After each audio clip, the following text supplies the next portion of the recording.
कार्यक्रम में सीएम भुजनलाल शर्मा संबोधन कर रहे हैं। अतिरिक्त मुख्य सचिव वन एवं पर्यावरण विभाग श्री आनंद कुमार जी, अध्यक्ष राजस्थान राज्य प्रदूषण नियंत्रण बोर्ड आलोक गुप्ता जी, प्रधान मुख्य वन संरक्षक वन विभाग श्री अभिजीत बनर्जी, सदस्य सचिव राजस्थान राज्य प्रदूषण नियंत्रण बोर्ड कपिल चंद्रपाल जी, मेरे सामने बैठे सभी अधिकारीगण और इस कॉन्क्लेव में जो अपनी सहभागिता निभाने के लिए और पर्यावरण को सुरक्षित रखने के लिए आए मेरे सभी भाई और बहनों, सबसे पहले मैं आप सभी का वंदन करता हूं, अभिनंदन करता हूं। आप सभी को मैं नमस्कार करता हूं। मित्रों, आज हम एक ऐसे विषय पर कॉन्क्लेव में शामिल हुए हैं कि जो अपने आप में अगर इसके प्रति कोई सोचता है, कोई विचार भी रखता है, तो निश्चित रूप से वो प्रकृति प्रेमी है। वो अपनी प्रकृति को प्रेम करता है और ऐसे मौके पर आप सभी आए हैं। मुझे पता है कहीं ना कहीं आपका जुड़ाव है और जुड़ाव होने के कारण आप अपना योगदान उसमें दे रहे होंगे। योगदान के साथ साथ हो सकता है कई बातों के बारे में हमें जानकारी है भी, कई के नहीं भी होगी, लेकिन आने वाले समय के लिए इस प्रकृति को हम सुरक्षित करके जाएं, ये निश्चित रूप से आपके मन में ललक होगी। मैं ये सारी बातें आपको इसलिए कहना चाहता हूं कि इसके बारे में सोचने के लिए, क्योंकि जिनको आवश्यकता है, सभी को आवश्यकता है, लेकिन सोचने के लिए हम कितना समय निकालते हैं, उस पर विचार करके हम कितना अमल में लाते हैं, अमल में ला करके हम उसको, हमारी बात को कितने लोगों तक पहुंचाते हैं, आज आवश्यक है। मैं देख रहा था कि आप सभी लोग जिस तन्मयता के साथ आपने फिल्में भी देखी और आप जब आनंद जी और जोगाराम जी बात रख रहे थे तो आप सुन रहे थे, इसलिए मैं आपके मन को भांप सकता हूं, लेकिन मैं आपसे इतना कहना चाहता हूं, हमारी सरकार ने 2 साल के अंदर विभिन्न कार्यक्रम इसके लिए आयोजित किए। लगातार पर्यावरण के क्षेत्र में हम काम कर रहे हैं और इसी कड़ी में आज पर्यावरण जागरूकता से जुड़े कार्यक्रम में आप सब यहां पधारे हैं। इस कार्यक्रम का प्रमुख उद्देश्य पर्यावरण संरक्षण और आम जन को, जैसा मैंने कहा, जागरूक करना, यह हमारा बहुत बड़ा काम होता है। क्योंकि आपने देखा है कि हमारा पर्यावरण हर व्यक्ति के जीवन के लिए कितना आवश्यक है, क्योंकि हमारा जीवन इसी से चलता है और हम छोटे से लालच के कारण हम अपने जीवन को, आने वाली पीढ़ी के जीवन को, आमजन के जीवन को दूषित करने का काम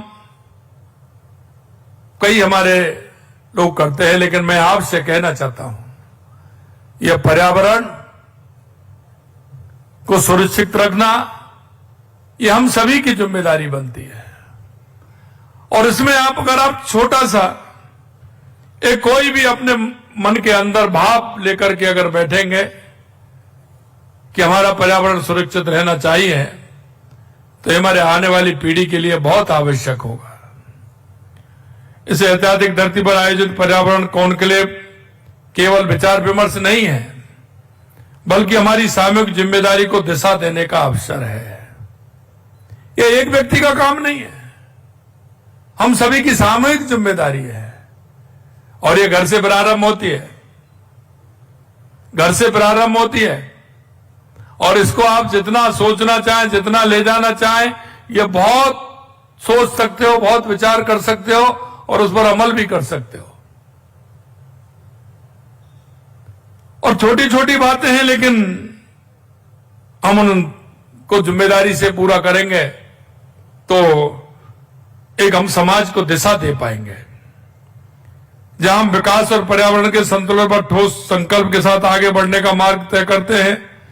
पर्यावरण संरक्षण भारत और राजस्थान की संस्कृति का अभिन्न हिस्सा रहा है। हमारे लिए प्रकृति कोई साधन भर नहीं, बल्कि माता के समान पूज्य है, क्योंकि हमारे पूर्वज जानते थे कि पर्यावरण के बिना कुछ नहीं है। इसलिए उन्होंने कानून नहीं बनाया, उन्होंने एक अवधारणा बनाया।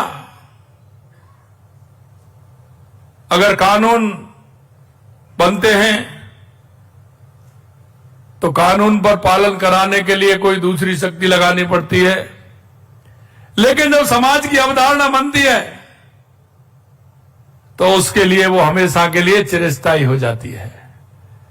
क्योंकि हमारे पूर्वजों ने जिस तरह का एक आंकलन किया है, क्योंकि हम पहाड़ों को भी पूजते हैं, हम वृक्षों को भी पूजते हैं, हम नदियों को भी पूजते हैं, हम धरती माता को भी पूजते हैं। हम अगर आप देखोगे तो सुबह सुबह सूर्य भगवान को भी जल चढ़ाते हैं कि नहीं चढ़ाते हैं।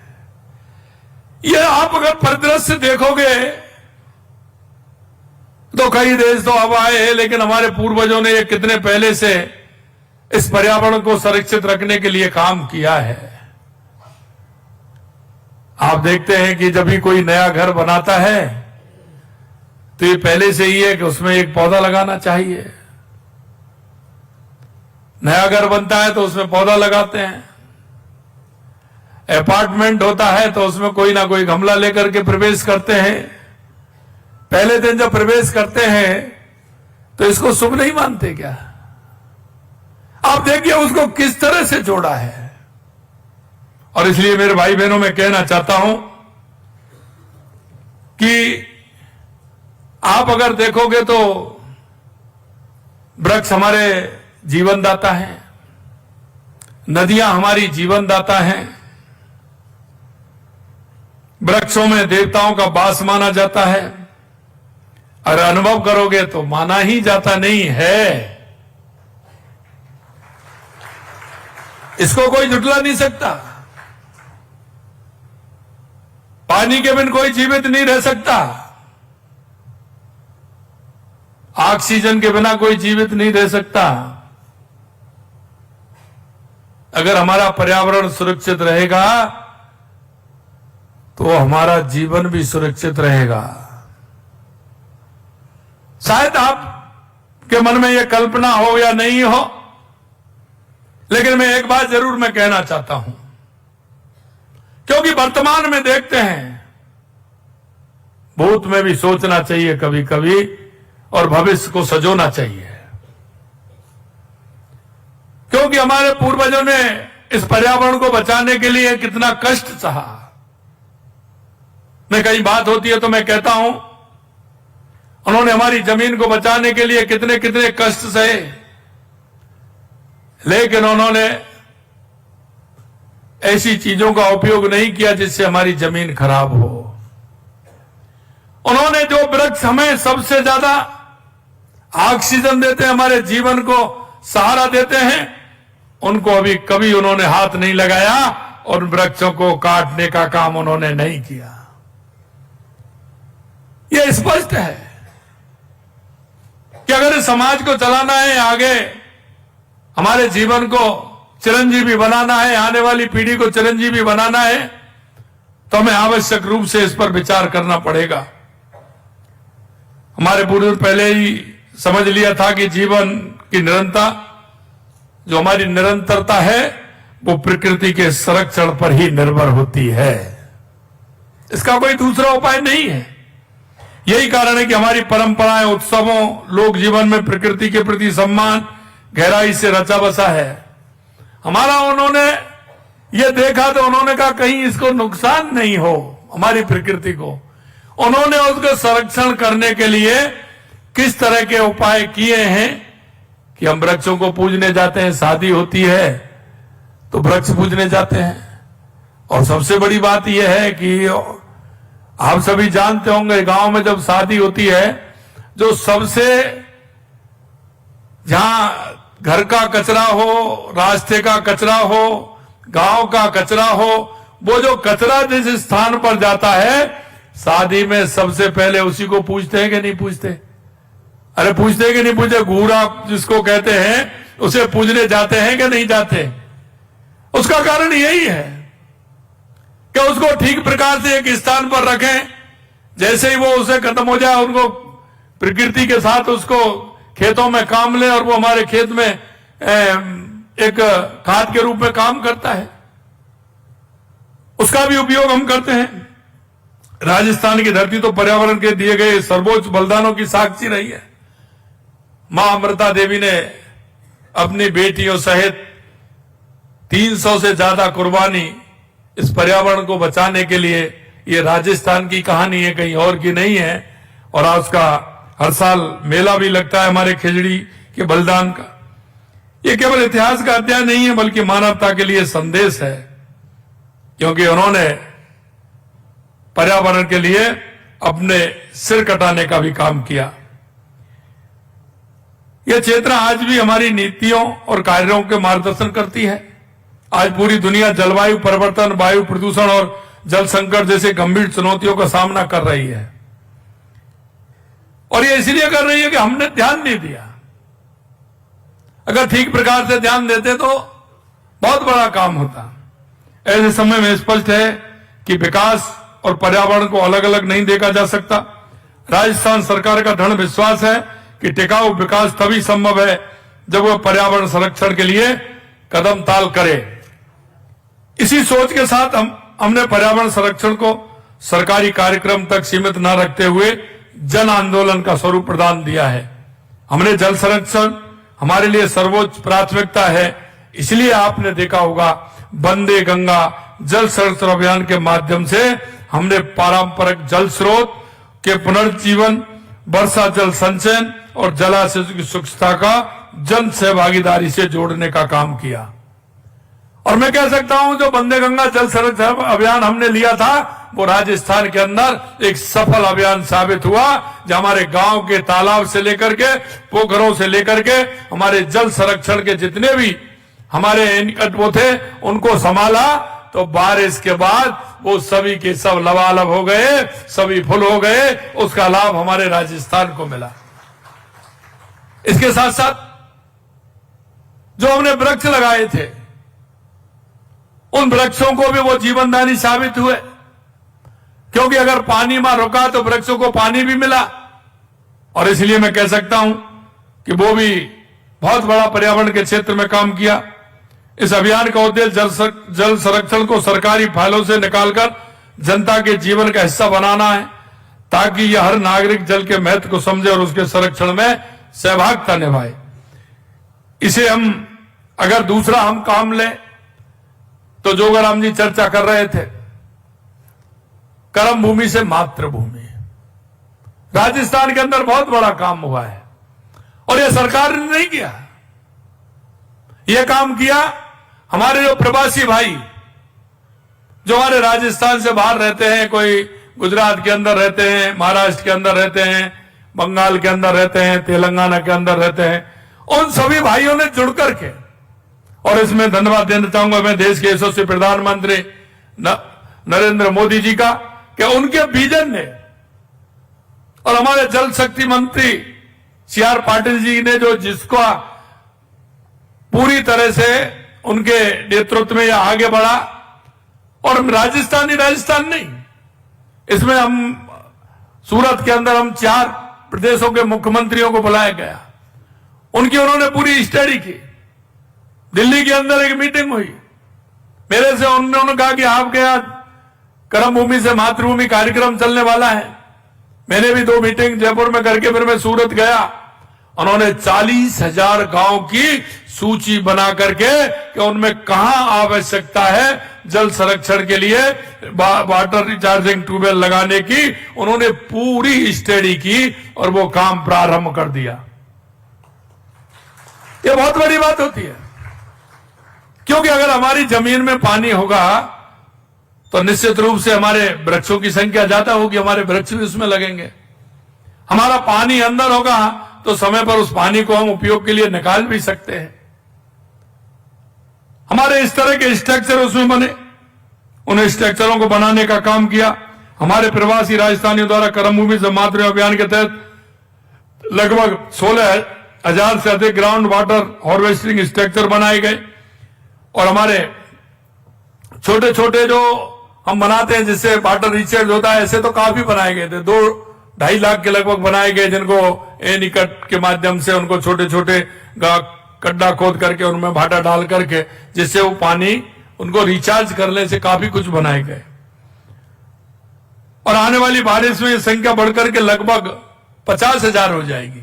आज भी उसके लिए राजस्थान के अंदर कम से कम 20-25 मशीनें चल रही हैं। वो एक दिन में 3-4 कर देते हैं। कहीं जहां अंदर पत्थर होता है, पहाड़ होता है, उसमें कम कर पाती हैं। पूरा कार्यक्रम, पूरे राजस्थान का कार्यक्रम कर्मभूमि से मातृभूमि की ओर चल रहा है। जहां आवश्यकता है जो बताते हैं वहां जाते हैं और उसको करते हैं। हम सरकार से इतना उपयोग लेते हैं कि कलेक्टर को कह रखा है कि आप उनको जहां वो करना चाहें उनको करने दीजिए और उनका सहयोग करें, बस इतना काम है। अपनी मशीन न है उनकी, पाइप डालने की व्यवस्था है तो खुद स्वयं पाइप डालते हैं, खूब स्ट्रक्चर बनाते हैं और उसमें खूब उसको बना करके रिचार्जिंग का हमारा जो ईंटों से एक पुलिया टाइप बनाने का काम करते हैं वो भी वही खुद बना रहे हैं। सरकार को सिर्फ निगरानी करनी है कि कितने उसके बन रहे हैं। और मैं कह सकता हूं इससे ये अभियान जुड़ाव के साथ जिम्मेदारी का संदेश देता है और ये सुनिश्चित करता है चाहे कोई वो जहां भी रहे अपनी मातृभूमि के प्रति उसका दायित्व बना रहे। और वो कहते हैं, उन्होंने जो आप कहा कि हमने पहली साल में 7 करोड़ पौधे लगाने का अभियान लिया था, उसमें ज्यादा लगे हरियाणा राजस्थान एक पेड़ मां के नाम। दूसरी साल हमने 10 करोड़ का अभियान लिया, उसमें भी हमारे लगभग 11.5 करोड़ से ज्यादा उसमें लगे। लगभग अभी तो हम अगर करेंगे तो लगभग 20 करोड़ के लगभग हमारे छोटा मोटा करके पहुंच रहे हैं वो। लेकिन उसमें भी उनकी बहुत सहभागिता रही है। वो अपने गांव आए, दूर से चल करके वो गांव आए, अपने गांव में पहुंचे और अपने गांव में अपनी मां के नाम का पेड़ लगा के गए, अपने पिताजी के नाम का भी पेड़ लगा के कर गए। क्योंकि उन्होंने कहा कि साहब हमने हमारी माता जी देखी है लेकिन हमारी दादी जी दादाजी नहीं दिखे, तो उनके नाम के भी कोई 5, कोई 10, कोई 20 पेड़ लगा करके गया है। और उनकी परवरिश करने की जिम्मेदारी भी उन हमारे प्रवासी भाइयों की है, वो भी उन्होंने किया है। इससे बहुत बड़ा काम हमारे राजस्थान के अंदर हुआ है, क्योंकि वो अपनी मातृभूमि के प्रति उनका दायित्व निभा रहे हैं। हम सिंचाई के लिए ड्रिप स्प्रिंकलर तकनीकी को बढ़ाकर जल संरक्षण की दिशा में भी बड़ा ध्यान दे रहे हैं, क्योंकि हम पानी को बचाने के लिए हमारी बहुत बड़ी आवश्यकता है।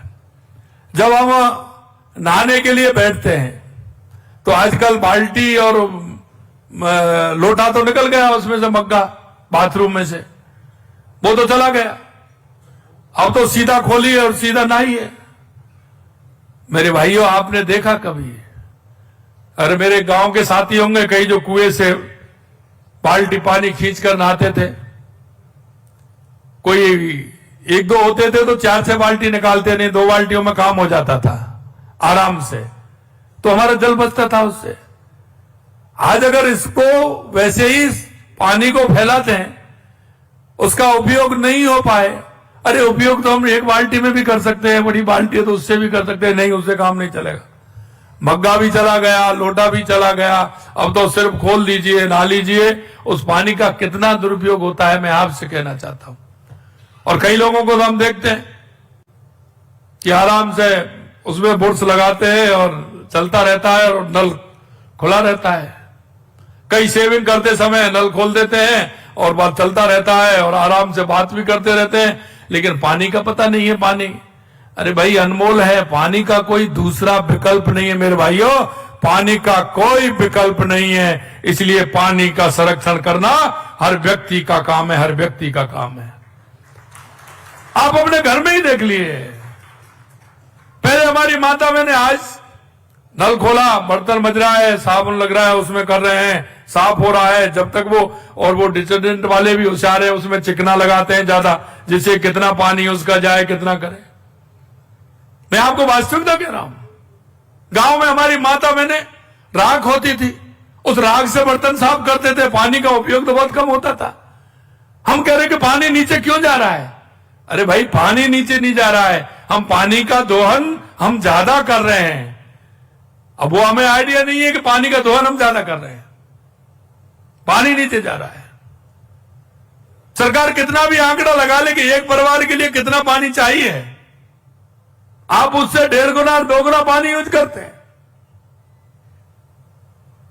हमें इसमें सोचना पड़ेगा, एक तरफ पानी खूब है, एक तरफ पानी नहीं है। आपने कई जीव जंतुओं को देखा होगा, नल अगर खुला रह जाए, टप टप होती है, तो वो टप टप के लिए, एक बूंद के लिए वो कितनी देर खड़ा रहता है, क्योंकि उसके हलक में प्यास रहती है। उस जीव के तड़पन को हमें हमारे अंदर उतारना होगा कि ये तड़पन उसकी कैसी है, इसको हमें क्या करना है। लेकिन मैं इस बात को कहूंगा तो कई लोग तो मजाक मानेंगे कि क्या पानी की बात कर रहे हो, पानी की क्या कमी है। मेरे मित्रों, ये आपने इतिहास में भी पढ़ा है कि अगला युद्ध किसके लिए होगा, है कि नहीं है? और धीरे धीरे देख रहे हैं कि नहीं देख रहे हैं आप, पानी की क्या स्थिति हो रही है। ये मजाक नहीं है, इसको हमें गंभीरता से सोचना होगा। इसलिए मैं आपसे कहना चाहता हूं कि हर क्षेत्र में हमें घर से स्टार्ट करना होगा। हरियाणा राजस्थान के तहत हमने लगातार, जो मैंने बताया, 2 साल के अंदर हम लगातार पौधे लगा रहे हैं। और ये हम नहीं कहते, क्योंकि सरकारी आंकड़े कहते हैं कि कितने % जिंदे रहते हैं, पहले 60%, 50% कितने रहते थे। लेकिन आज मैं दावे के साथ कह सकता हूं 2 साल के अंदर 90-95% से ज्यादा पौधा जीवित है राजस्थान के अंदर। यह मैं इसलिए कह सकता हूं, यह मैं इसलिए नहीं कह रहा हूं कि उसमें हमारा कोई ज्यादा वो, क्योंकि 2 साल से जो बारिश हो रही है और जल संरक्षण के क्षेत्र में जो काम हो रहा है, ये उसके कारण हो रहा है, जिससे कि हमारे पेड़ जिंदा हैं।